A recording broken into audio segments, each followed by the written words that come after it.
I want to welcome you today on behalf of, we have many sponsors and we want to be sure and thank them, the American Association of University Women, the Waukegan chapter, the Lake County Bar Association, and the Lake Forest College Ethics Center. And we're delighted to be sponsoring this very important meeting today. I'm Melanie Rummel. I am a member of the League of Women Voters, as well as a number of those other organizations that I previously mentioned. For those of you who may not know, the League of Women Voters is a national organization with over 800 local and state chapters, and the League just recently celebrated its 93rd birthday, which is quite an accomplishment. The League's mission is to educate voters and involve them in the political process and in government.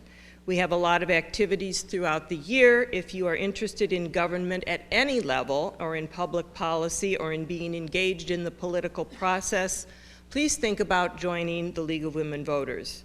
We'd love to have you. Membership is open to both men and women, and in fact, we have a number of men who are members of the League of Women Voters. I think one of them may be sitting here in front of me. Are you a member of the League of Women Voters in Deerfield, I think? Also, if you would like to support the League's work by making a donation to help offset the cost of these programs, they do cost us money, there's a donations jar and a remittance envelope in the back of the room. And this program is being video recorded by our friends at Lake Forest TV and will be shown on channels 17 or 19 on our website and on YouTube. So thank you for coming, and please watch our website and the media for future public programs. The League does a wonderful job on political forums and candidate debates as well, which many of you may know. I know we have some people here in the room who have been part of those debates in the past, Scott Drury being one of them. Mike Rummel, who is our Lake County Board representative in the back of the room, is also participated in League debates, and they serve a wonderful public function. First of all, I would like to go ahead and introduce Scott Drury. Scott Drury is the Illinois State Representative for the 58th District, elected this November. The 58th District includes all or parts of Bannockburn, Deerfield, Glencoe, Highwood, Highland Park, Lake Bluff, Lake Forest, Lincolnshire, Northbrook, and North Chicago. Scott succeeded former State Representative Karen May, and he is a former Assistant U.S. Attorney for the Northern District of Illinois, where he prosecuted and convicted criminals of all ages, including a high-level member of former Governor Rod Blagojevich's administration. He also prosecuted white-collar criminals, child sex offenders, and drug dealers. A nice group to be hanging with. He has already been active in Springfield, where he has sponsored bills dealing with public corruption, and it unanimously passed the Illinois House of Representatives. He introduced House Bill 2953, which requires convicted public officials to return to the state any public money they earned between the time they committed their act of corruption and the time of conviction. He also was a principal co-sponsor on House Bill 2691, which creates the crime of theft of public funds in Illinois, a weapon that has been available to federal prosecutors but not to states' attorneys. Scott received his law degree cum laude from Northwestern University, where he is also now an adjunct professor, and he received his undergraduate degree from the University of California, Berkeley, with high honors, and he is an attorney with the firm of Reed and Smith.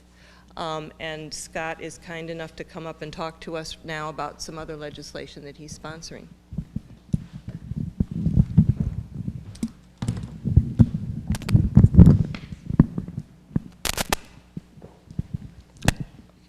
I don't have my... Good afternoon. Thank you all. Thank you to the League for sponsoring events like this. I know they did one last year during the race for state's attorney, and there was a good turnout like there is today, to talk about this very real and very important issue of wrongful convictions.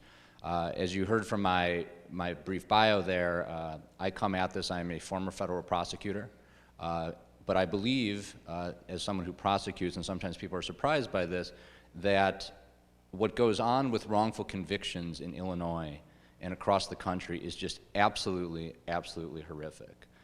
As a prosecutor, I couldn't imagine if I was on the wrong side as a prosecutor of one of those, knowing that I took away someone's liberty and put someone in jail who didn't belong there. So there's been people who have been surprised that I've picked up the torch of wrongful convictions on the legislative side, trying to both prevent wrongful convictions on the front end and also some legislation to try to correct the problem if in fact it has happened. And unfortunately, I think as you'll hear today, and I've worked with the Center on Wrongful Convictions on other issues, it's happened in the past. We need legislation on both the front end and the back end. So I currently have 3 bills pending in the House of Representatives right now. One piece of legislation is to expand the number of crimes that police officers are required to record when they have a person in custody. It was then Senator Obama, now President Obama, who originally proposed the legislation that passed that requires recording for homicides. If there's a homicide investigation, those interrogations, when someone's brought back into the room, they need to be video recorded. One, to prevent wrongful convictions, because we hear in a lot of cases the person is 40 hours, and untoward things happen. But what I know from being on the law enforcement side is that if you assume that the police are doing a good job, and I do assume that having worked with police, this is also a good system for law enforcement. It makes everything more efficient because the false accusations against the police are now on tape. The police officer beat me up. No, he didn't. And so the system will move more efficiently. So Mike keeps cutting out, I apologize.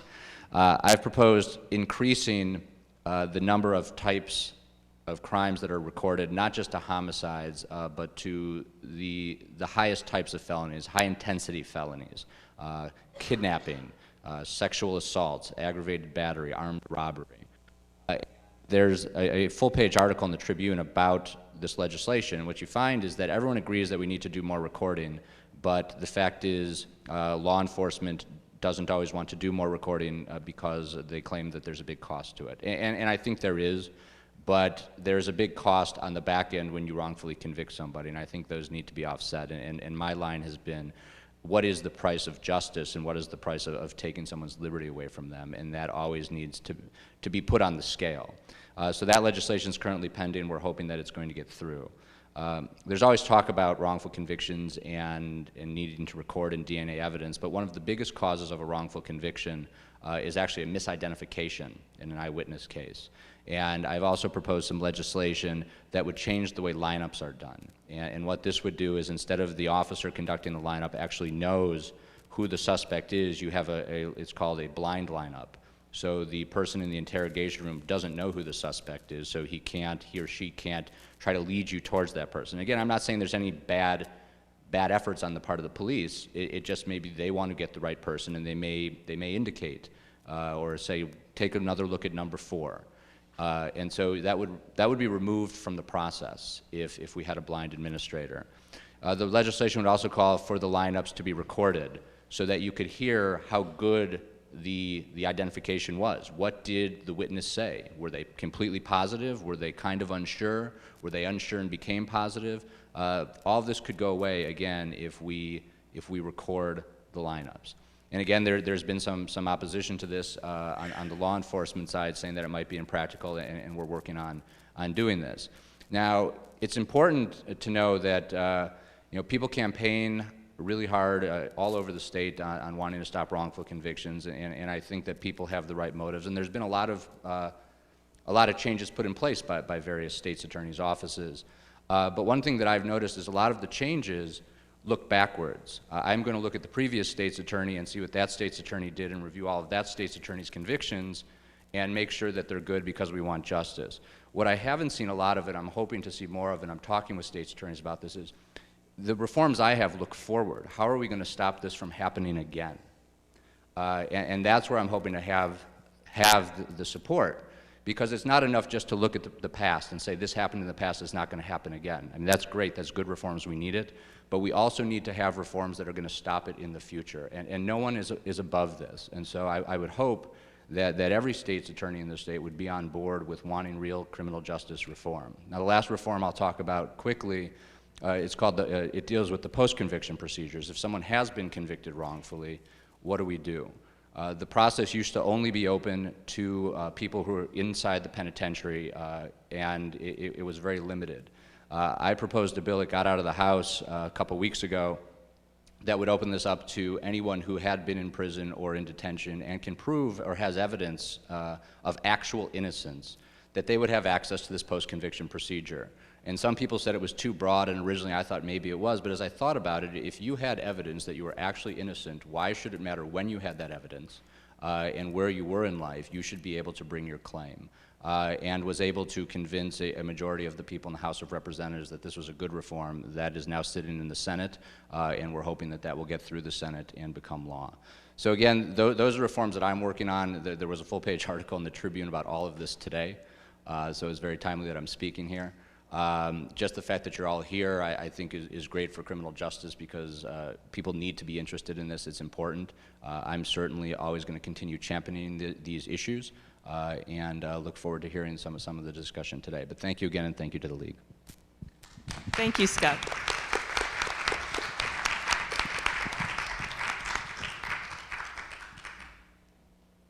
Next, I would like to introduce you to our state's attorney here in Lake County. Winning election this past November to become Lake County state's attorney through a campaign that promised to address issues of wrongful convictions in the county in the wake of some high-profile cases, such as the Juan Rivera case.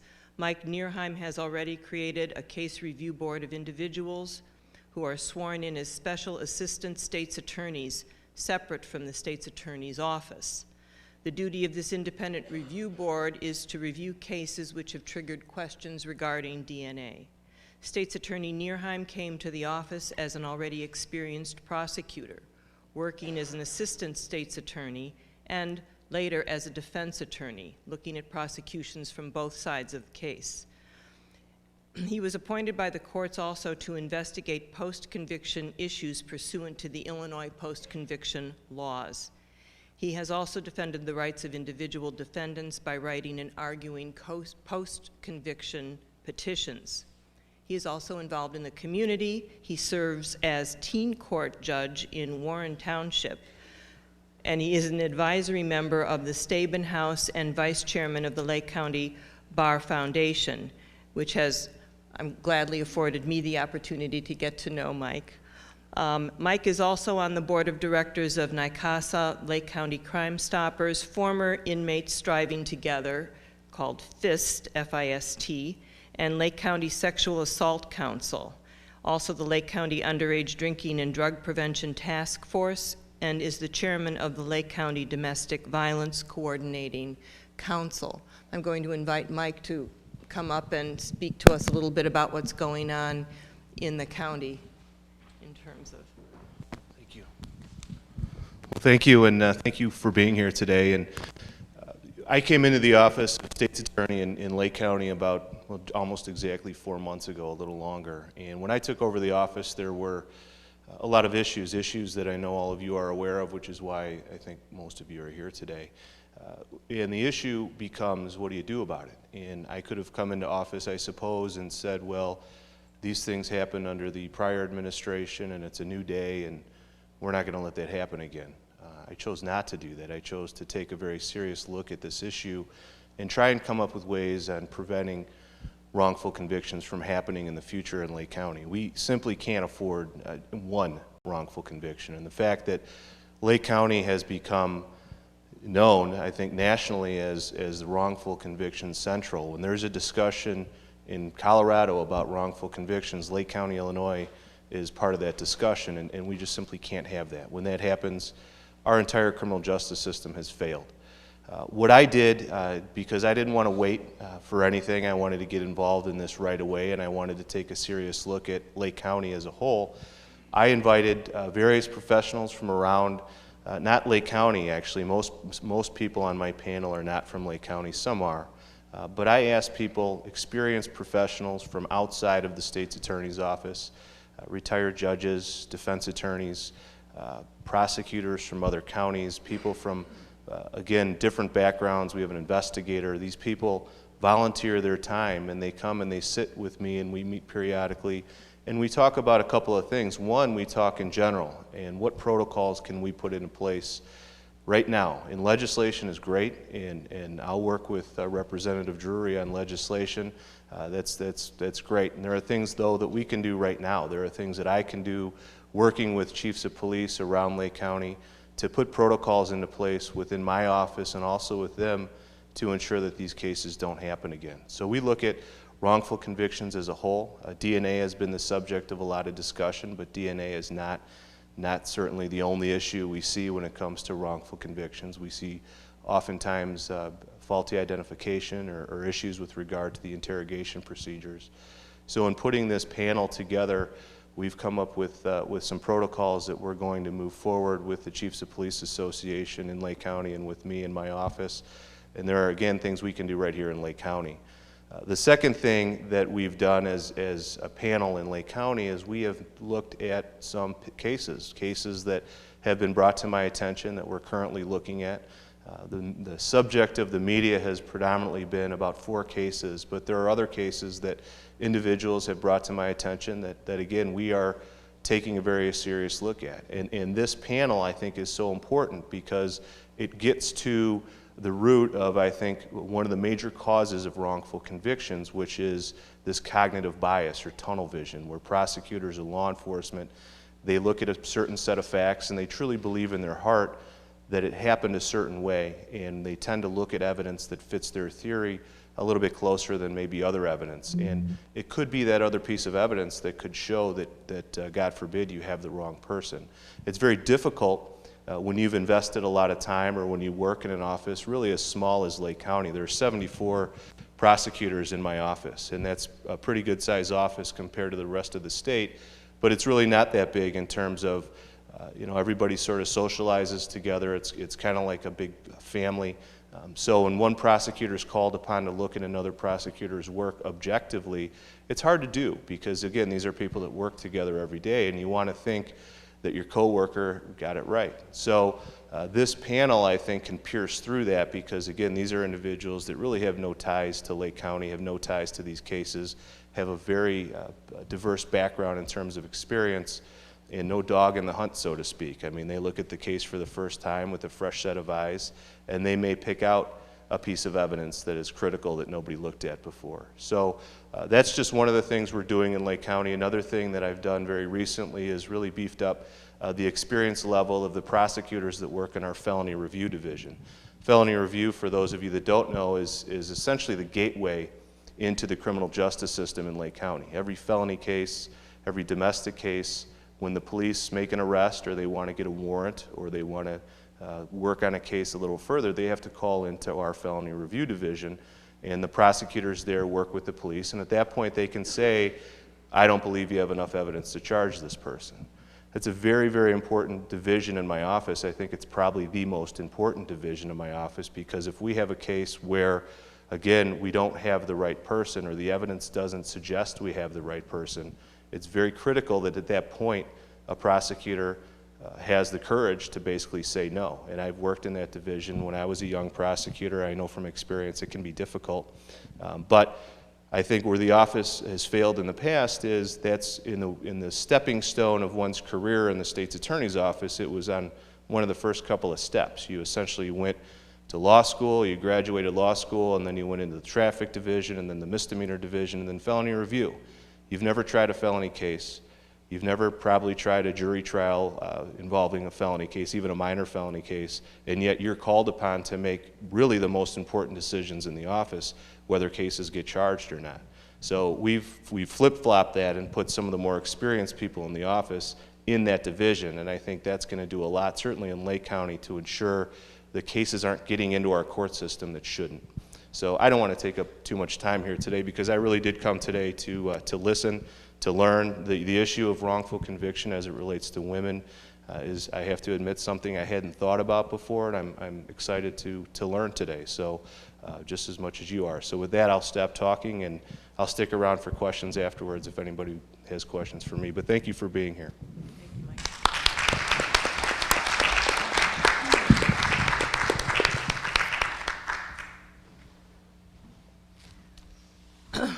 Women fighting wrongful convictions face special challenges. Often they were convicted of harming people close to them, meaning they had to deal with deep personal loss, while at the same time defending against criminal charges. Women are viewed as society's caregivers, so women charged with heinous crimes, murder, arson, or sexual abuse are particularly reviled. There is typically no DNA evidence in cases with female defendants, making their conviction harder to overturn. Natural or accidental deaths can be mistaken for murder, and indeed, according to the National Registry of Exonerations, over half of female exonerees were convicted of what turned out to be no crime at all. The newly formed Women's Project of the Center on Wrongful Convictions is beginning to study the special factors contributing to wrongful convictions of women. This afternoon, our guests will explain how and why they formed the Women's Project, and will present data on women's wrongful convictions as well as specific case studies, including lessons learned from representing female clients of the Center on Wrongful Convictions. I want to introduce our panelists today. Karen L. Daniels joined Northwestern University's esteemed Center on Wrongful Convictions as a senior staff attorney in the fall of 2000. Ms. Daniel is a graduate of Harvard Law School and a former member of the Illinois Office of the State Appellate Defender. During her tenure at Northwestern, Ms. Daniels has successfully represented clients in state and federal court proceedings and before the Illinois Prisoner Review Board, achieving numerous exonerations in both DNA and non-DNA cases. She also serves as clinical professor of law and teaches second and third year students. Most recently, she conceived and co-founded the Women's Project of the Center on Wrongful Convictions. Our other panelist is Judy Royal, who has been part of the Center on Wrongful Convictions since 2001. She is a graduate of Northwestern University School of Law. Ms. Royal has been involved in the Center's public education efforts as well as assisting in the representation of Center clients Julia Ray, who was acquitted of murder after a retrial in 2006. Maurice Patterson, who was freed in 2010 after prosecutors dropped murder charges against him in the face of evidence pointing to another suspect. And Jacques Rivera, who was granted a new trial in 2011, and the Cook County State's Attorney's Office chose not to pursue the case. And Juan Rivera, whose conviction was reversed in 2011, and the Lake County State's Attorney decided to not appeal the appellate court's outright reversal. Her involvement in Julie Ray's case led to her role as one of the founders of the Women's Project of the Center on Wrongful Convictions. And our third panelist is Erin Topp, who is a clinical fellow at Northwestern University's Center on Wrongful Convictions. Her year-long position at the center is sponsored by Katten Muchin Rosenman, LLP, a Chicago law firm, where she will begin as a litigation associate in September of 2013. Ms. Topp is a recent graduate of the University of Virginia School of Law, where she first developed a passion for innocence work. As a student at UVA's Innocence Project Clinic, directed by Deidre Enright and Matthew Engel, she studied the causes of wrongful convictions and helped to challenge a wrongful murder conviction in Albemarle County, Virginia. Prior to law school, Ms. Topp graduated from the University of Notre Dame in 2007 with a BA in Political Science and Peace Studies. She also received a Master's of Theological Studies from Harvard Divinity School in 2009, where she studied the role of religion in the political sphere. Please join me in welcoming our three distinguished panelists.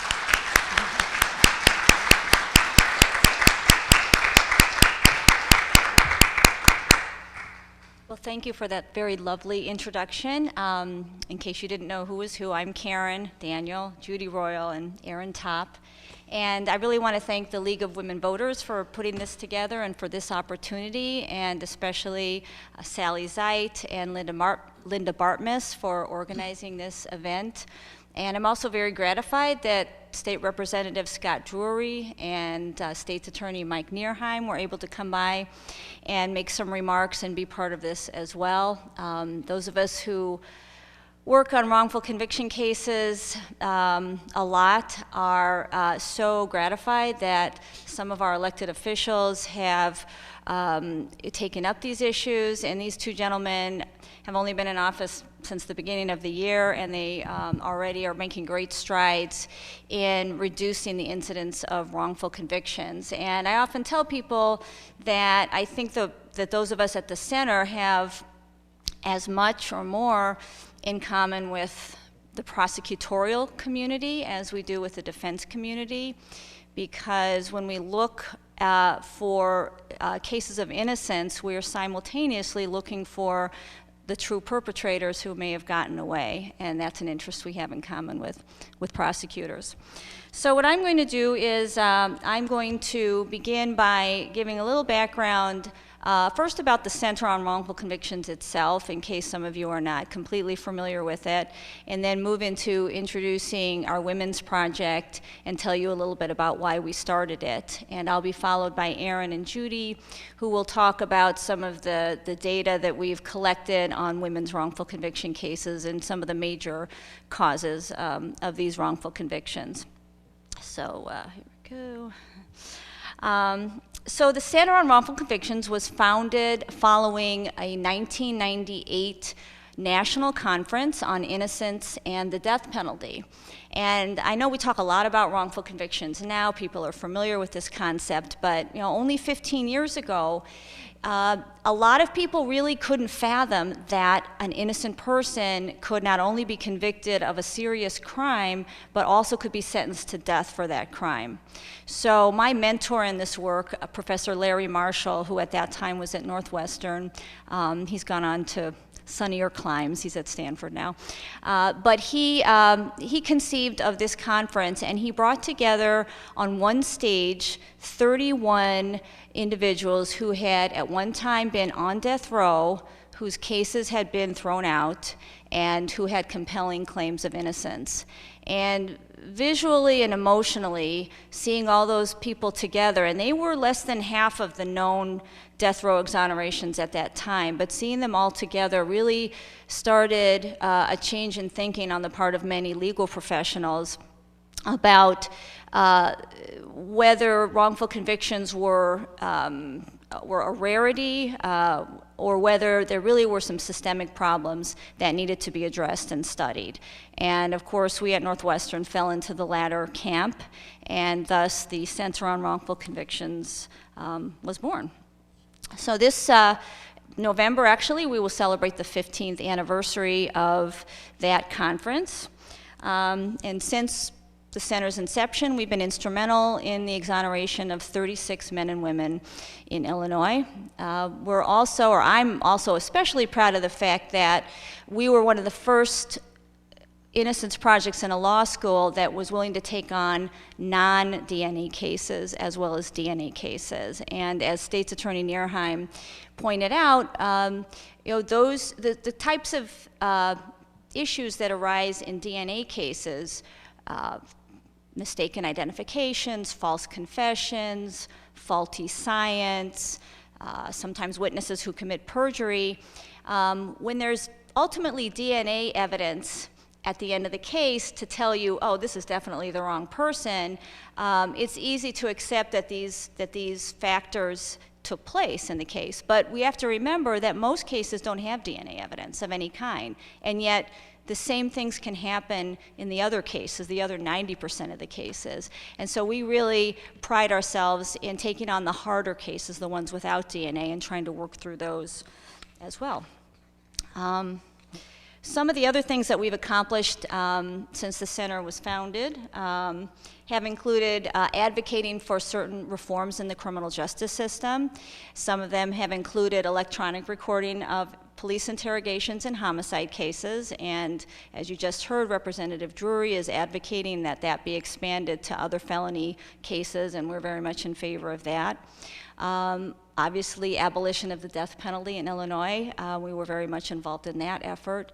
And then something special that Illinois has that most states don't have is the certificate of innocence option for a person whose conviction has been set aside.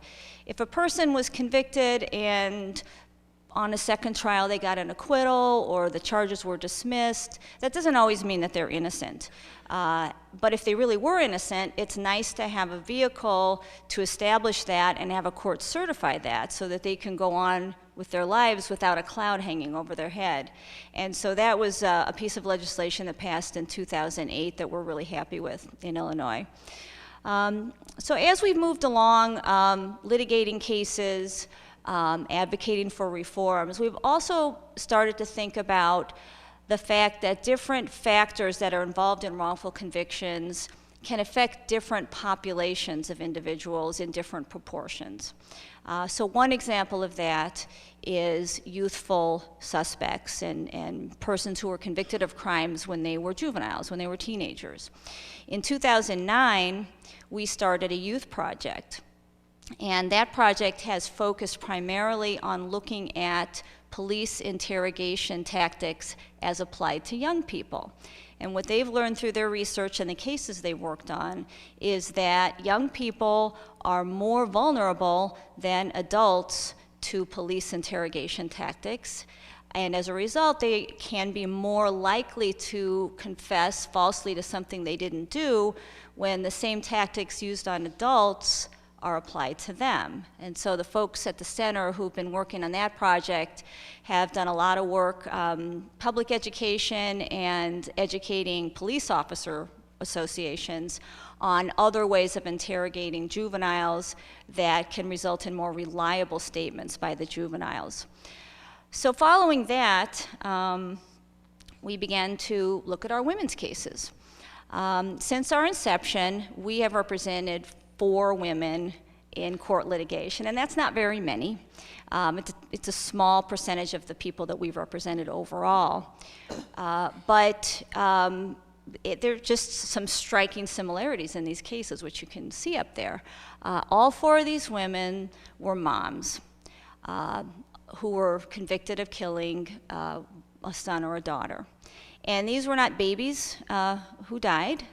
These children ranged in age from 3 to 10 in these 4 women's cases. None of these women had any background that would make you think she'd be likely to harm her child. None of these women had psychiatric illnesses. They did not have prior histories of abuse of their children. They did not have any motive to harm their child that you could point to. And yet they were all convicted of killing their child. And something else we noticed about the cases as well was that in each of these cases, the police interrogated these women while they were still in shock from their child having just died, while they were grieving, and in one way or another, the statements that these women made to police in that horrible period of time right after their child died, their statements were used against them at trial to gain their conviction. Not every women's wrongful conviction case falls into this pattern, and certainly there are men who are wrongfully convicted of killing their children. But it just so happened that in our cases, we didn't have any men who fit this pattern, and we had all 4 of our women who followed this pattern. And so we thought this probably isn't a coincidence. This is probably something that we should look at a little more carefully.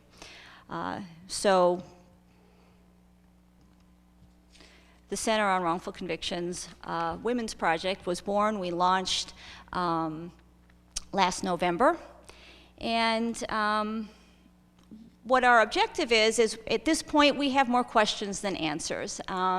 We want to look at whether there needs to be more research into this area, and we want to think about whether when we screen cases, we should be looking at women accused of killing their children or another loved one, perhaps a husband or a parent, or perhaps a daycare worker who's convicted of harming a child in her care, whether we need to look at these cases through a little bit of a different lens than perhaps we had been before. And also just to get past the tremendous emotion and emotional response that you feel when you look at a case of a child who's died, because that is very difficult for everyone concerned to get through. So what we're going to do here today is we're going to, again, as I said, present our opening data. But before I hand over the mic to Erin, I really do want to talk about my first female client, Judy Royal. And I want to point out that her case, it's what I call a completed case, in the sense that she was convicted, she went to prison, she was retried and acquitted, and then she was able to take advantage of the Certificate of Innocence legislation. She has, in fact, been declared innocent, actually innocent, by the state of Illinois. And I just want to tell you a little bit about her case, because it's very near and dear to my heart.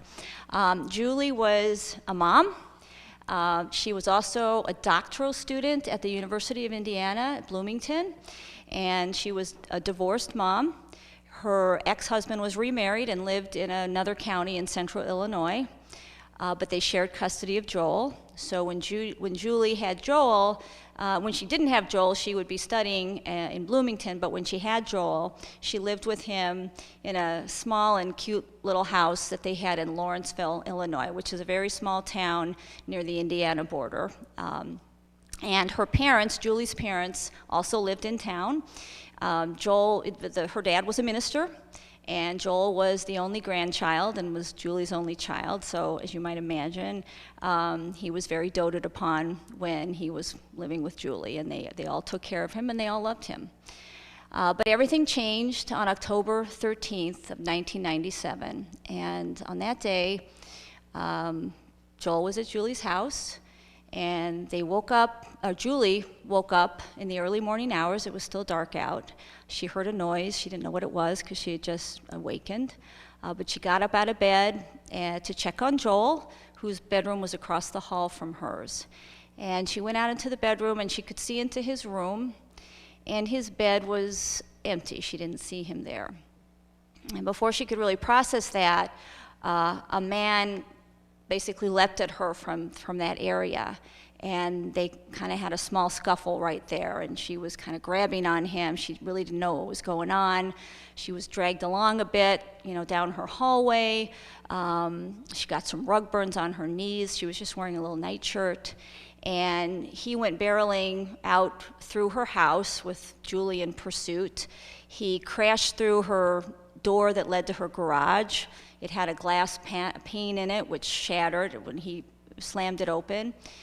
She pursued him out into her large backyard area, and this is a rural area of the state, so it's one of those. It was one of those housing developments that had houses kind of in a square, but all the backyards were sort of all connected, so there was a lot of space out there. And she caught up with him out there, and they fought some more, and he was bigger and stronger than her, and he hit her, blacked her eye, and beat her head into the ground, and she finally let go, and she was a bit in a daze. And he took off a mask he'd been wearing, or possibly a ski mask, and he basically walked off into the night. So Julie ran across the street in front of her house to a neighbor's house and called the police for help, and she thought her son had been kidnapped, which is what she told the police because she hadn't seen him in her bed, or in his bed. So the police responded, and they went into the house. They went in. There was some fear that perhaps there was still an offender in the house. And what they discovered, to everyone's absolute horror, was that, in fact, little Joel was in his bedroom, but his body had fallen off the back of the bed. He'd been stabbed, and his body was not visible from the hallway. He had fallen between the bed and the back wall of his bedroom. He was lying in a pool of blood, and by that time he was dead. And the police immediately fanned out around the little neighborhood and did not find the man that Julie had described. And at that moment, and from that point forward, Julie was the only suspect that they ever considered in the murder of Joel Kirkpatrick. She, of course, being the parent, cooperated as fully as she could in the police investigation, and this meant that she was subjected to numerous police interrogations, which were recorded, which was a good thing. They were audio recorded at that time, which wasn't required, but it was something that they did, and that was good. And the interrogations got progressively more accusatorial. At one point, the police lied to her, which is a legal police tactic, but it is not always the most, it's not always the tactic that brings forward the most reliable statements. They told her that there had been aerial photographs taken above her home at the time of her son's murder, and they said that those photographs had not shown a person leaving in the direction that she said this guy had run off in, and this confused her because she remembered what she remembered, but she began to doubt her own story, and she said, well, maybe I'm wrong. Maybe I'm wrong about the time, or let me think about this. And she never said she did it. I mean, she always denied having anything to do with it. She always said another man had did it, but her statements began to be a little questionable, a little tentative, perhaps a little inconsistent, and that was used against her at her trial. At her trial, she had an appointed attorney, one attorney with few resources, and he really was not able to properly challenge the state's case, which really was, for the most part, as the prosecutor summed it up at trial, Julie and Joel went to bed that night. They were the only two people in the house. Joel was murdered. Julie was the only person there when everybody else got there. She must have done it. They also brought in the fact that there was no sign of forced entry to the house. Neighbors came out of the woodwork to talk about Julie. They said that she acted a little odd after the murder. They said that she acted self-absorbed. There was just a lot of judgmental opining on her affect afterwards. And one thing that is definitely clear that anybody who works with these types of cases knows that there's no one way to react to a trauma of this nature. But that's not what the jury was told. The jury was told that her reactions were inconsistent with her being a grieving mother, and so that was used to convict her. And she went to prison in 2004, and she wrote to the center to take her case. And it was a hard case to review. At the time that we eventually took the case, I had a son around the same age as Joel was when he died. The photographs are horrible. It's just emotional for everybody. Believe me, I'm not the most aggrieved individual, but it teaches me that these cases often don't get taken up because they're just so hard. They're just so hard to work on. But one thing that emerged after trial was some new evidence, some totally new evidence, and that was that there was a serial killer who, and actually go to the next slide here, this is Julie today, a serial killer who is still on death row in Texas who actually ended up confessing to this crime. And he confessed to it in some detail, and he said that he had killed Joel as part of a multi-state killing spree that he was on around that time and in that area. And so we took a second look at the case. Judy here was really the instigator of us taking another look at it and ultimately taking up the case. And we began to prepare to bring this new evidence to court and try to get her conviction reversed for that reason.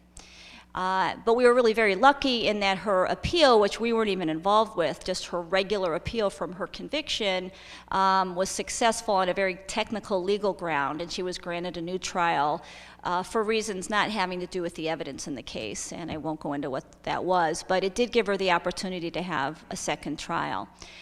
The second trial was completely different than the first trial. We had a bigger team. We stayed with the case, and we involved a large law firm in Chicago named Schiff Harden LLP, and its managing partner is another assistant United States attorney named Ron Safer, who came on board and basically led the trial effort.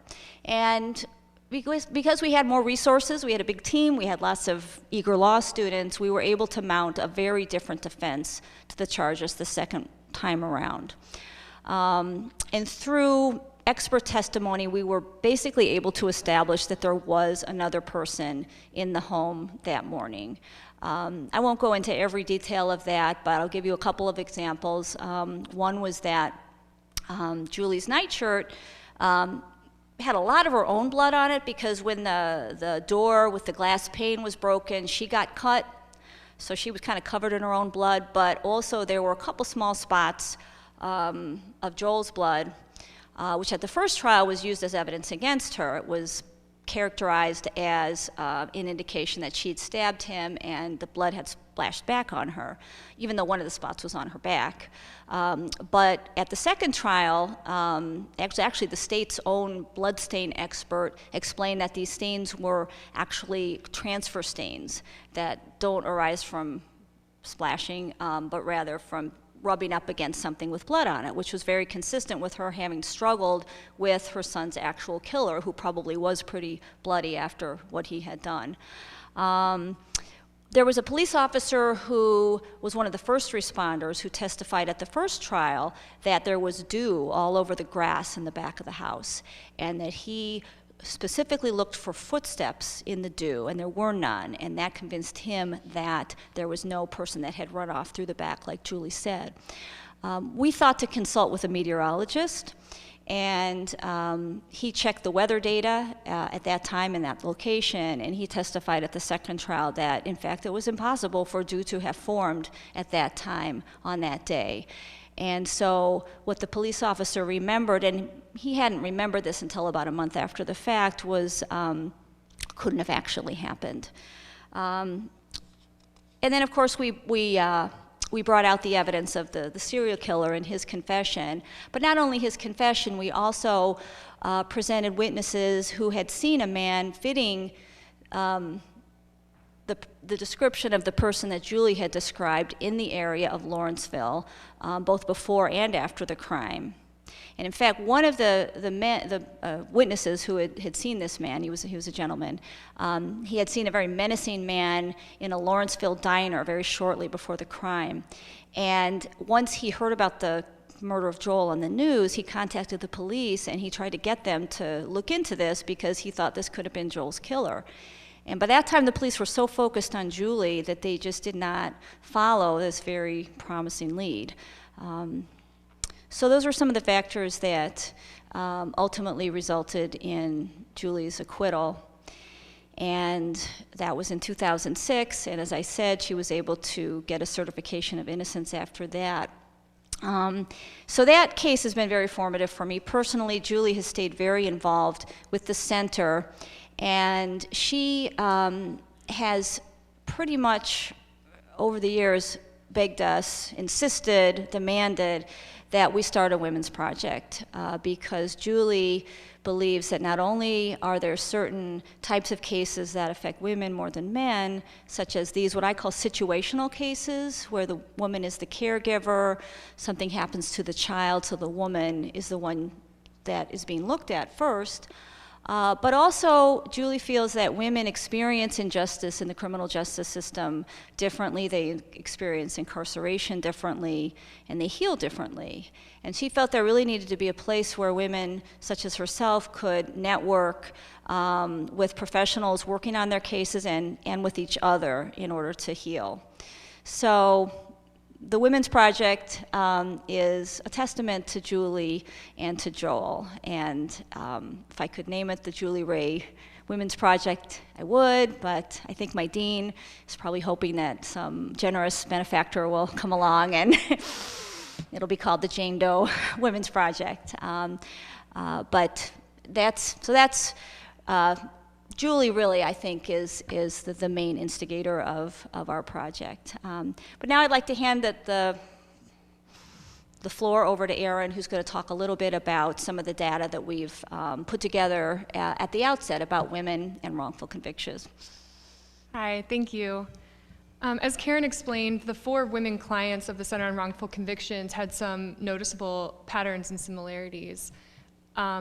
But when we started the Women's Project, we wanted to look at actual data and see what do we know and what can we find out about women's cases of wrongful conviction, and are there, in fact, causes that that affect women's cases much more than in men's cases. And thankfully, thanks to the Northwestern's Center on Wrongful Convictions and the University of Michigan Law School, they launched a project called the National Registry of Exonerations, which is a public database of every known exoneration in the United States since 1989. And it's accessible to everyone here. You can search oh, I keep forgetting to actually change the slide. There we go. Thank you. So this is an example of a screenshot of the National Registry of Exonerations where I have gotten the data that I will be presenting to you today, and I just encourage you to go to the website on your own time and look through. As you can see, to date, there are 1,102 known exonerations in the United States since 1989, and the number keeps growing, both because people are being exonerated newly each day, but also exonerations from the past are being reported to the registry, and they're adding exonerations as they come to learn of them. And it organizes the exonerations by factors and causes, dates, types of crimes, so it's very helpful. And it's been helpful to us at the Women's Project to sort through the women's cases and see what's happening in the wrongful convictions of women, and to see if we can identify certain causes and factors in women's cases. The first very striking piece of data is out of the 1,102 exonerations in the registry, only 79 of the cases are women. That's only 7% of all known exonerations in the United States are women's cases. So clearly, women are being under-exonerated as compared to men. It is true that women are convicted and incarcerated at much lower rates than men, but it is not at a 7% low rate. One statistic that we can compare this to is counting the number of felony convictions in state courts across the United States. 17% of those convictions are of women. So that gives you a rough idea that the number should be a little bit closer to 17 or 20% and not the 7%. So one of the first striking features is that women are being under-exonerated. But I should also say that because we have such a small sample size of women, when I present these statistics, I want to be clear that they're more descriptive than predictive. We do have a small sample size, so when I present a percentage of women's exonerations, those numbers could change slightly as we get more information, more exonerations. But we do have numbers now that can start raising questions. So rather than presenting these statistics as research, we hope to present them as what we see happening now and what questions do they raise, and inviting research rather than presenting this as the research. According to an annual report this past year by the registry itself, the types of crimes that these innocent men and women were wrongfully convicted of tend to be very different. On the second line, you'll see sexual assault cases. That's a very noticeable difference that affects 23% of wrongfully convicted men and almost none of the women's cases. And this translates into our first statistic, is that DNA rarely plays a role in women's exonerations. The types of cases that women are wrongfully convicted of don't lend themselves to DNA evidence, like a sexual assault or a homicide. Sometimes it can, sometimes there is testable evidence from their original trial that can lead to their exoneration. But as you can see, it's only playing a role in 9% of known women's exonerations, while it plays a role in 33% of men's cases. Another very striking statistic about, is that among all women's exonerations now in the registry, did I not? There we go. 63% of those cases were convictions for crimes that were actually not crimes at all. For instance, if it was a death, it wasn't the result of a murder, it was the result of an accident or another natural cause that was wrongfully identified as being a crime, and then they found out later. And so this is the case in 63% of women's cases and only 16% of men's. So we try to look at what's going on here. part of the problem is that in the 1980s and 90s, there was a wave of prosecutions across the United States based on questionable allegations by children that they were sexually assaulted. And these mounted huge prosecutions involving very questionable interrogation tactics of children who are very easily manipulated and fed information that translated into accusations against hundreds of people during this time. Pastors, parents, uncles, daycare workers were affected in rings of prosecutions. So 24 of the 50 women's cases in which no crime occurred in their original conviction, 24 of those were the child sex abuse cases that I'm referring to, which clearly inflates the stats. 30% of all the women exonerees with a no crime case were these child sex abuse hysteria cases. But only 26 cases of the men's exonerations, which is only 2.5% of the 1,000 male exonerations. So while child sex abuse hysteria in the 80s and 90s seemed to affect men and women equally, and they've now been exonerated at equal rates, this clearly affects the women's data. But even when we remove the child sex abuse hysteria cases and try to look at cases that were convicted, crimes of, that women were convicted of and then exonerated where no crime actually occurred, it's still 33% of women's cases compared to only 13%. Other common causes of wrongful conviction, when we compare men and women, we do see a difference, sometimes slight, but sometimes very striking. For instance, false confessions occur in 12.6 of the men's cases, but in 19% of the women's cases. Official misconduct, there's a slight difference. It's too early to know yet if this will pan out, but it occurs in 44% of men's cases and only 40% of women's. And then false or misleading forensic evidence played a role in wrongfully convicting 35% of the women as compared to only 21% of the men's cases. And when we take a closer look at the false or misleading forensic evidence in women's cases, which clearly plays a very big role in wrongfully convicting women, we can see that some of the science in these cases is quite complicated. Shaken baby syndrome diagnosis, arson science, sexual abuse science, toxicology, all these things were either false at the time or misleading and wrongfully led to their convictions. So undoing women's convictions based on science can often be quite technical and require a lot of expert evidence to undo the convictions. Another striking feature of women's exonerations is that women are convicted of crimes against children at a much higher rate than men. According to the National Registry of Exonerations, their 2012 annual report, 52.1% of female exonerees were convicted of crimes of violence against children compared to only 17.6% of male exonerees.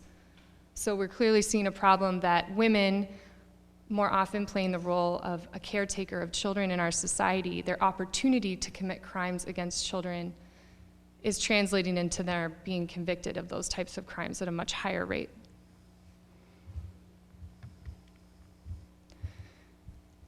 Lastly, a notable statistic that comes from reading all 79 cases of wrongfully convicted women in the database is that 22.8% of the women were convicted of harming or killing a loved one, such as a family member, a child, a husband, a mother, someone close to them in their family. And as Karen indicated in Judy Royal's case, this is happening in the wrongful convictions of many women, 22.8% that we now know. So when women are experiencing the trauma of trying to defend in a criminal case and then being wrongfully convicted of that crime, have the second layer of trauma of having to deal with that while dealing with the loss of a loved one in many of these cases, which, as Karen indicated, is not only difficult for the client, but difficult for the lawyers and the teams being involved in these types of cases and trying to undo these convictions. The last thing I wanted to present to you is not the numbers that come from the registry, but perhaps patterns that we're noticing as we read more and more cases of the wrongful convictions of women. Sexism and gender bias plays a pretty prominent role, and we're seeing very common ways in which sexism creeps up in trials and is used against women, but also how it plays a role in investigations. And we also want to clarify that gender bias and prejudicial evidence is used against all defendants, or many defendants, both men and women. But we've noticed interesting cases of sexism in the women's cases that we wanted to bring to your attention. My first example, thank you. My first example is Cynthia Summer out of California. She was a mother of 4 children in California, happily married to her husband, who was in the military, and he was only about 23 years old, I believe, and suddenly died in 2002. And as they were investigating the case, they produced lab results that showed that he was poisoned by arsenic. She immediately became the suspect and was charged and convicted 3 years later. I won't go into all the details of her case and then her later exoneration, but I wanted to bring to your attention that her defense lawyer made a pretty strategic mistake during her trial. The judge had ruled that the prosecution wasn't allowed to present evidence of how she grieved or her acts and behavior after the death. But because her defense attorney presented evidence of her loving nature and that she did in fact grieve for her husband, it opened the door for the prosecution to come back with pretty damning and sexist evidence in return. So first, they talked about in her trial that she didn't grieve appropriately. They brought many cases of her having sexual relations too soon, according to the prosecution, for someone who would be truly grieving their husband, the death of their husband. They brought in evidence that she entered a wet t-shirt contest within a few months of his death. And then finally, they had the motive evidence that she wanted to get breast augmentation surgery, which is why she wanted the $250,000 life insurance policy that she would get from his death. And thankfully, the labs showing arsenic were proven faulty later. She was granted a new trial, and she was exonerated. But you can see that that really inflammatory evidence used against her was a big cause of the jury convicting her in the first place. Another example is Jennifer Hall out of Missouri. She was convicted. She was a respiratory therapist, and while she was at work, a fire started in one of the respiratory therapy rooms in January 2001, and she ran back in to try to put out the fire and ended up burning her hand. And the investigators believe that the burns were actually caused by her starting the fire. And at trial, they said she had 2 motives. The first was to gain attention. They actually presented at trial the evidence that she wore her hair curly on the day of the fire instead of wearing it straight like she normally did, because she knew she would be in the limelight in her heroic attempts to put out the fire. So that was used as evidence against her. They also said that she was angry at a coworker who she filed a sexual harassment claim against, but before it was resolved, he ended up dying. So I suppose the fire was supposed to be some sort of angry vindication against this coworker, who she never got justice against. She was later granted a new trial for ineffective assistance of counsel for failure to investigate other possible causes of the fire, because the minute her new defense attorney looked at the evidence, it was strikingly clear that it was caused by an electrical shortage and bad wiring, and that it wasn't arson in the first place. And she was retried and then acquitted in February of 2005. And lastly, this has been hit on a little bit just through the story of Julie Ray's case by Karen, but gender bias can come in the investigation, and it can play a role in why women become suspects of crimes that they didn't commit in the first place. Police investigators and prosecutors often have a notion of what they expect people who are grieving or people who are experiencing trauma, what their behavior should be like. And if a woman deviates from that, it's used as a sign of guilt.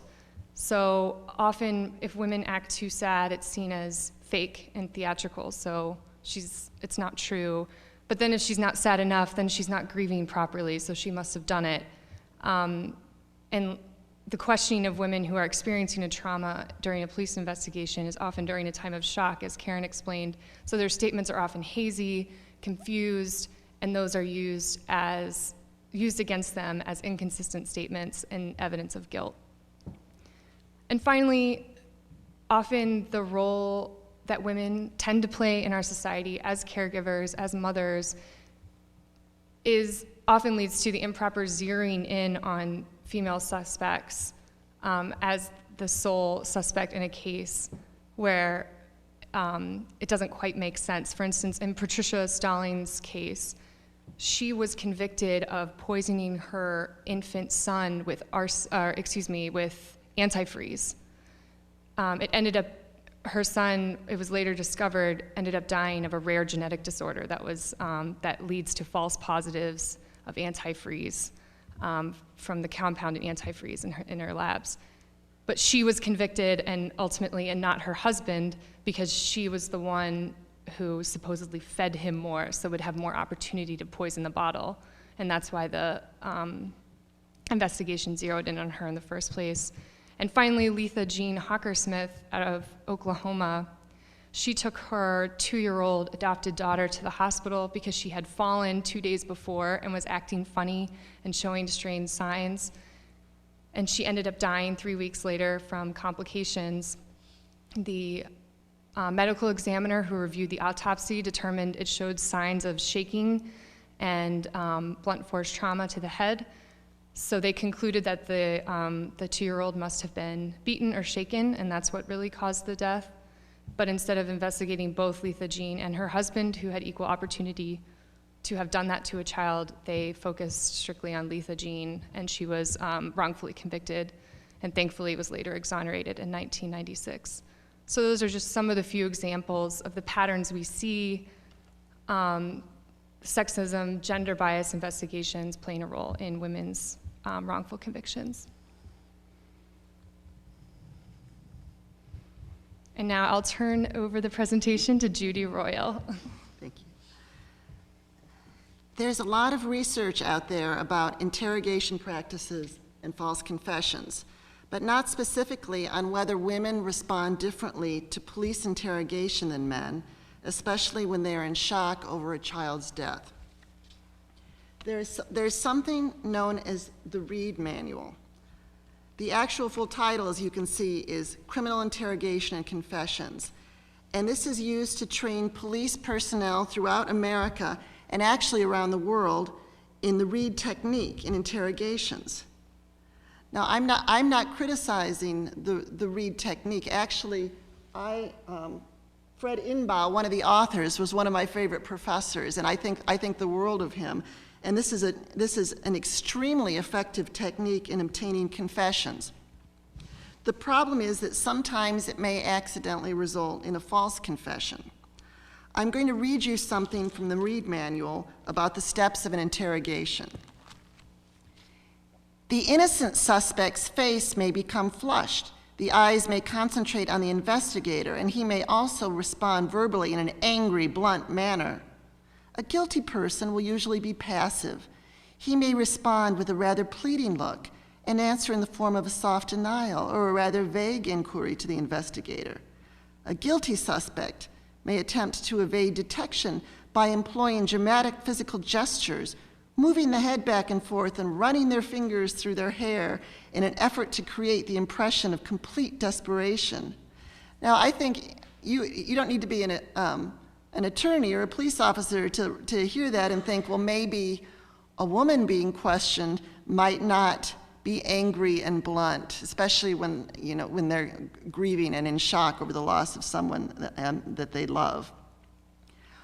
One of our missions, as Karen and Erin have already mentioned, is to promote and encourage research in areas involving women. And this seems like certainly one that calls out for scholarly inquiry.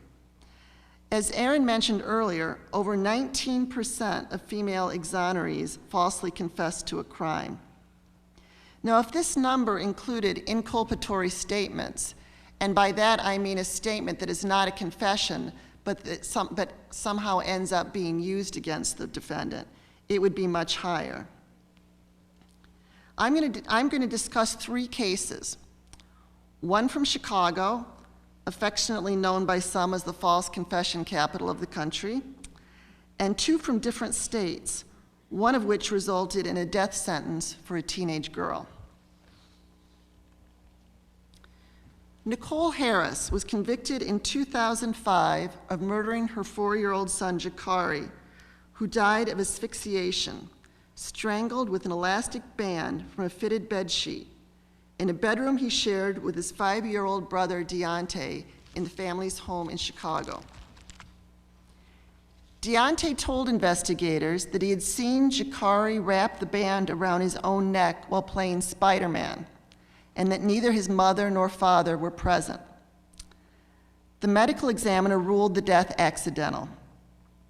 Meanwhile, Chicago police interrogated Nicole, who was a 23-year-old graduate of Southern Illinois University. After 27 hours of intermittent grilling, Nicole confessed to strangling Jakari. The medical examiner then changed the official cause of death to homicide, and Nicole was charged with first-degree murder. At a pretrial hearing, the judge held that Deontay was not competent to testify because he believed in Santa Claus and the Tooth Fairy, not unusual in a child his age. Without Deontay's testimony, however, the jury found Nicole guilty based on her confession. Before her sentencing, Nicole wrote to the Center on Wrongful Convictions, who, along with some pro bono attorneys, wrote a motion for a new trial. The judge denied the motion and sentenced Nicole to 30 years in prison.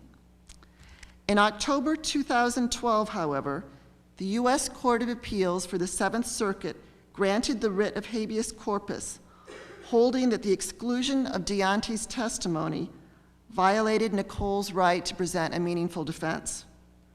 Prosecutors have appealed the Seventh Circuit's decision to the U.S. Supreme Court and may be planning to bring Nicole to trial a second time. In the meantime, Nicole is trying to rebuild her life and spending time with her son Deontay, who was 5 years old at the time of his brother's death and is now a teenager. Beverly Monroe. I don't have a slide for Beverly, but I'm going to tell you about her case anyways. Beverly Monroe had a master's degree in chemistry and was working as a patent analyst. Her companion of 13 years, Roger Zygmunt de la Bourdais, lived outside Richmond, Virginia. After having dinner together at his home the night of March 4th, 1992, Beverly went home. She returned the next morning and discovered his body lying on a couch in the library with his gun nearby. The police examiner concluded that his death was a suicide, but a Virginia State Police agent ignored a forensic report corroborating the suicide death and focused on Beverly, using the pretext of being empathic while attempting to manipulate her memory to convince her that her deep grief was the result of having been unable to prevent the suicide and that she must have been present and blocked out the traumatic event. At trial, prosecutors and police concealed the forensic report and other evidence which contradicted their theory and relied on the state agent's claim that Beverly had made a statement of being there, and which they called tantamount to a confession. Beverly was convicted of first-degree murder and sentenced to 22 years in prison. She was exonerated in 2003 based on her legal team's discovery of evidence that had been illegally withheld at her trial, including forensic reports which clearly showed that Roger's death was a suicide. The federal judge who reversed her conviction called the questioning that led to her conviction deceitful and manipulative, and branded the case a monument to prosecutorial, indiscretions and mishandling. Sabrina Butler was a 17-year-old mother when her 9-month-old son stopped breathing. She tried to resuscitate him and rushed him to the hospital. The baby had serious internal injuries and died. Sabrina was questioned by medical personnel and police several times during the early morning hours following her bringing the baby to the hospital, including when she voluntarily went to the police department. She was interrogated without a family member or an attorney present. She gave various different versions of what happened and finally gave a statement that she had hit the baby in the abdomen. After giving this statement, she was arrested and charged with capital murder. Her attorney did not call any witnesses, but simply cross-examined the prosecution's witnesses. She was convicted, sentenced to death, and her execution date was set. She was the only woman on Mississippi's death row. The Mississippi Supreme Court overturned her conviction and granted her a new trial. At her second trial, neighbors testified about her attempts to perform CPR on the baby, and a medical expert testified the injuries could have been caused by those efforts to save the child, and that the child also had a pre-existing heart condition and kidney disease. Now, when you look at these cases that I just talked about, there are certain factors that appear in all of them. In all of them, the women went willingly to the police station. They all talked at length with the police several times without an attorney. They were eager to help. They were eager to please. They were stressed by the shock of someone close to them dying suddenly. And they did not understand until much too late that they might be viewed as a potential suspect. And this is really understandable, because when you listen to these cases, no crime was committed in any of them, so why would they think that they were a suspect? In any event, we are running a little short on time, so I'm going to go ahead into reentry issues for women who have been wrongfully convicted. Wrongful convictions in many cases have taken the best years of exonerees' lives. It is not easy to transition to life outside of prison. They have been traumatized and have immediate physical needs, such as finding housing, medical attention, employment and training, and emergency financial support. Some of them face the challenge of reuniting with children who also suffered from their mother's imprisonment. Many suffer from symptoms of PTSD, including trouble sleeping, recurrent nightmares, and hypervigilance. One of our female exonerees has PTSD to the extent that she requires a service dog to be with her at all times. This dog is extremely helpful to her. We have known both male and female exonerees, of course, through our work. And the men are traumatized also. And we don't mean in any way to take away from their horrible experiences. But it seems like the women have an even more difficult time after leaving prison. Perhaps in our cases because they frequently lost a loved one or a child. Sometimes family members have died while they were in prison. They couldn't attend the funerals. They couldn't grieve with other family members. Wrongfully convicted people are usually abruptly set free, after years of imprisonment without any time for pre-release programs. They generally do not qualify for the post-release programs that are in place for parolees who actually had committed crimes and served their time. Exonerees re-enter society without transitional services, social support, or even a parole officer. Exonerees and their attorneys are on their own. So in other words, sometimes an innocent exoneree really leaves in a worse situation than if they'd been a guilty person had served their time. The wrongful conviction is not automatically expunged from the exoneree's criminal record, and they have to constantly explain their status to prospective employers or landlords who view them as ex-cons. And believe me, it is more of a stigma for a woman to be an ex-con. At our project, we have a social worker / attorney who works with some other areas at the legal clinic also, but she is working with these women and helping them communicate with each other so they can support each other and share information. We're planning a small conference in November at the law school, and if we are able to raise the funds, thank you, if we're able to raise the funds, we'd like to pay the travel expenses of female exonerees from other states so they can attend. Some of our other future plans include finding funding for counseling and other reentry services for exonerated women, to represent women in selected cases, and to encourage potential research in these areas. And now I'd like to thank you all very much for your attention and open it up for questions.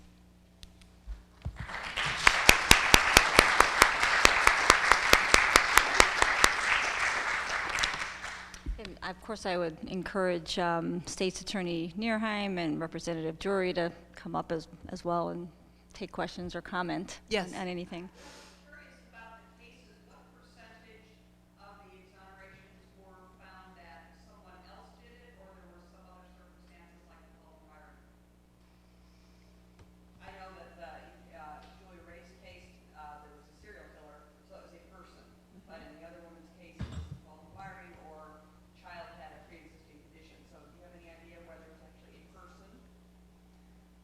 That's interesting. I have the statistic for 33% of the women were convicted of crimes that didn't occur because they happened from an accident, like you said. For the other, what's the math? 67.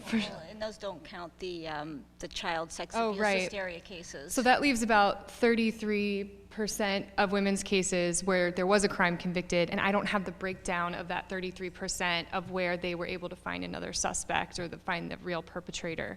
So it's difficult to answer your question precisely, but it's an interesting question. In the back, either one of you, go ahead.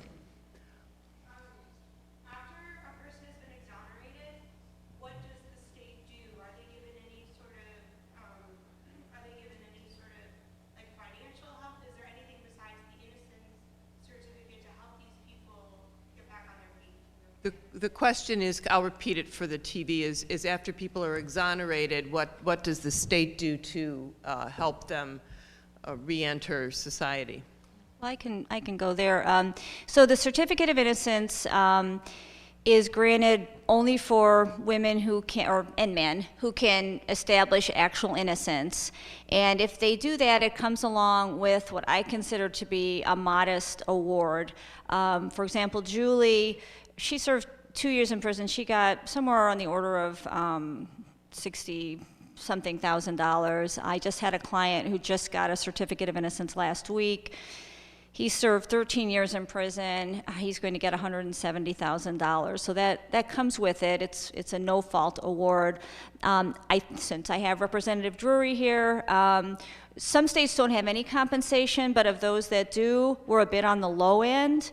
We might want to look to Texas, which does everything big. They execute people in a big way, but they've had, I think, the most exonerations, but they also have the most generous compensation. There are some provisions that really, in my opinion, aren't that effective that go with the compensation, such as supposed job placement help, but I've never actually seen anybody benefit from that. And I always like to point out, too, that if someone like, say, Julie, who was sentenced to 50 years in prison, when she gets out, she has just saved the state of Illinois. Well, let's see, she had 48 years left on her sentence at about $25,000 per year that it costs to keep somebody locked up. So the state came out way ahead in her case. But I would just like to add that even if you were innocent and you were exonerated, that does not automatically mean that you will succeed in a certificate of innocence petition. I mean, that is obviously the hope. But, you know, I think that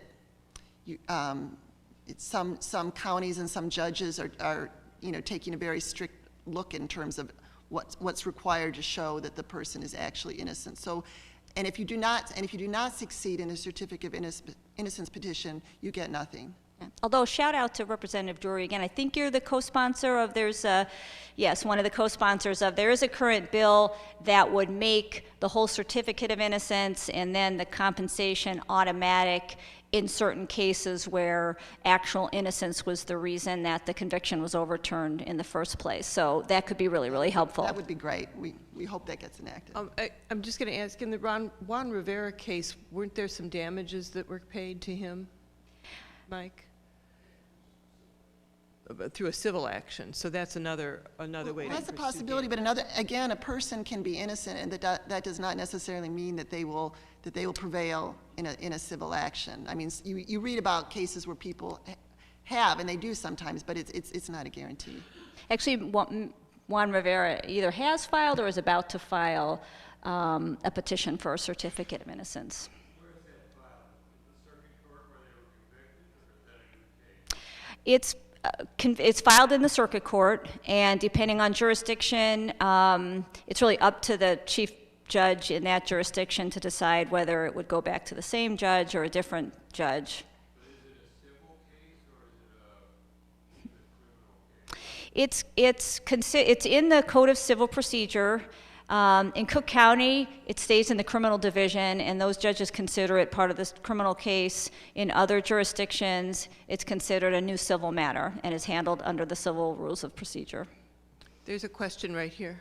I'm just curious about if you're exonerated but you're not innocent. Is there something about the presumption of innocence that it would revert back to? I mean, I just don't. If somebody's guilty, they should be put away. If they're not guilty, then they should have the same certificate. I don't understand how they can make that difference. All right, well, The thank you. Let me repeat the question. The question, it's just for the TV, because they don't pick up the other questions. So the question has to do with, isn't there a presumption of innocence? And so when someone is wrongfully convicted, aren't they automatically presumed innocent once again? Well, I think you should run for the Illinois Supreme Court. It's a great debate because it's very, very difficult, especially if you don't have access to, well, who really did it, to prove innocence. But it really, the burden is on the petitioner, the way the law is written now, to actually take the extra step and prove innocence.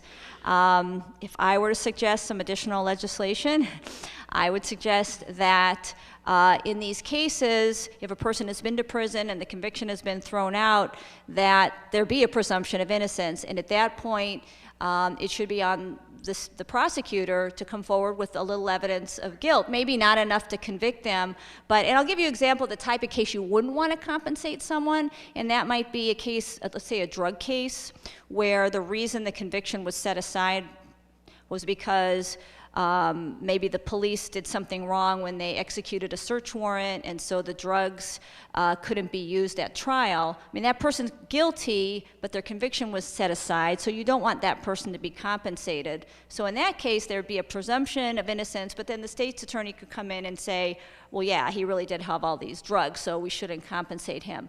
But if everything is zeroed out and we're starting at ground zero again, I couldn't agree more that that person should be presumed innocent, and if they went to prison and now they're out, they should get compensation. It's a great question. Thank you. Because, to prevent them from, having access to employment and housing, and everything else with the stigmatism of the conviction, that's now been overturned.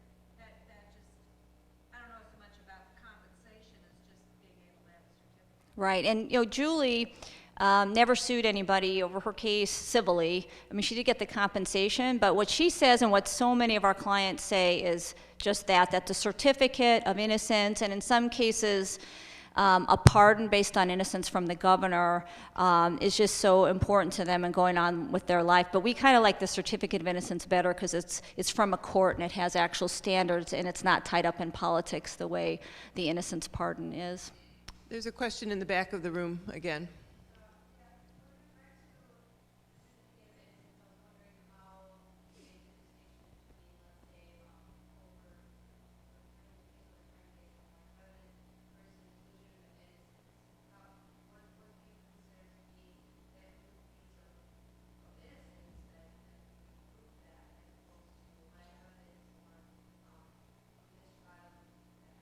The question is, with regard to the certificate of innocence, how do you really distinguish between a person who's actually innocent or whose case didn't succeed because there was a faulty gathering of evidence or something? Well, we are very fortunate at the Center on Wrongful Convictions because we have the luxury of only accepting the cases that we want to accept, and we screen them very, very carefully and investigate them. So we don't even get involved in a case unless we think it's very clear that the person is innocent. So I understand what you're saying, but we've already done that before we even get involved in the case. And then I don't know if this would address your question too, but because I did criminal appeals for many years as a public appellate defender, and I would get cases overturned for similar reasons, prosecutor error at trial or a bad lawyer or whatever. And then the state's attorney has the option of, in that situation, of taking the person to trial again. And I gotta say, I would say in the majority of my cases where I got convictions set aside, they got convicted again.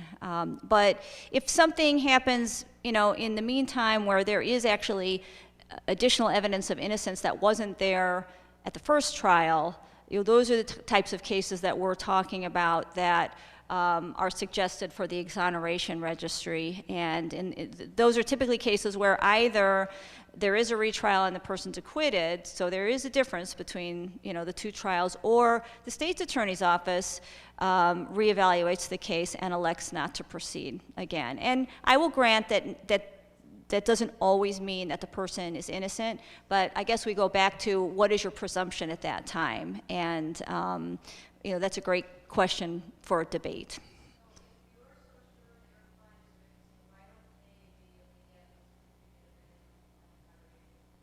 Well, if I ran the world, they would, but of course there is the opportunity for either the Illinois Attorney General's office or the state's attorneys to get involved in the case and to advocate the other way. Are we supposed to be wrapping up at 5? Mary? So we'll just take, we're a little after 5, but there are some pending questions. So I'm just going to take 2 more questions, one right here. Were any of these women read their Miranda rights, especially the woman who was questioned for 27 hours? The question is, were any of these women read their Miranda rights, especially the woman who was questioned for 27 hours? Well, yes, I believe that they were, but I just want to say something about why it's good that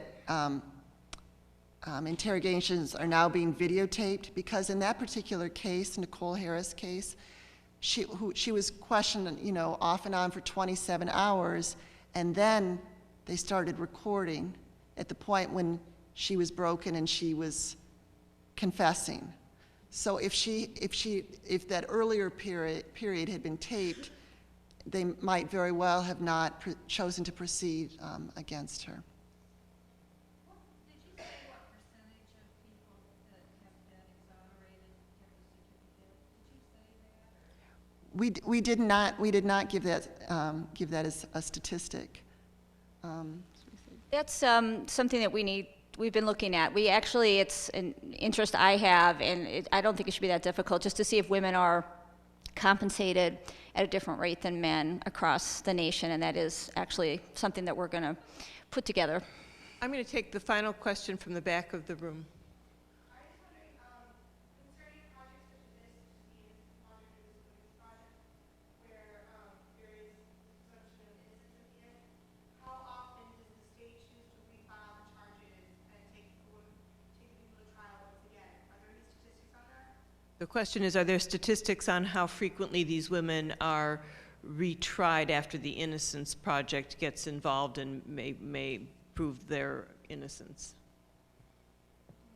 We don't have a precise statistic, but it happens quite often that a person whose conviction was overturned based on new evidence of actual innocence is retried, and then they are acquitted, hopefully, if they're actually innocent at trial. But often prosecutors decide to drop the charges at that point because they no longer have enough evidence to proceed with a retrial. Thank you. And on behalf of the American Association of University Women, wait, Mary, did you want to say something? Yes, there's a reception now immediately following. Just go out here to the door and then take a right and go down the hallway. There is a reception immediately following down the right to the hallway, and I'm sure that some of our guests will be staying with us, and so hopefully you can ask any questions that you didn't get an opportunity to ask here. And then once again, I want to thank Karen Daniel and Judy Royal and Erin Topp for being with us today and sharing this their expertise with us in a very enlightening program and something that's very relevant to all of us. And on behalf of the American Association of University Women, Waukegan area, the Lake County Bar Association, the Lake County Bar Foundation, the League of Women Voters of Lake County, and Lake Forest College Ethics Center, I want to thank you all for attending today. Thank you very much.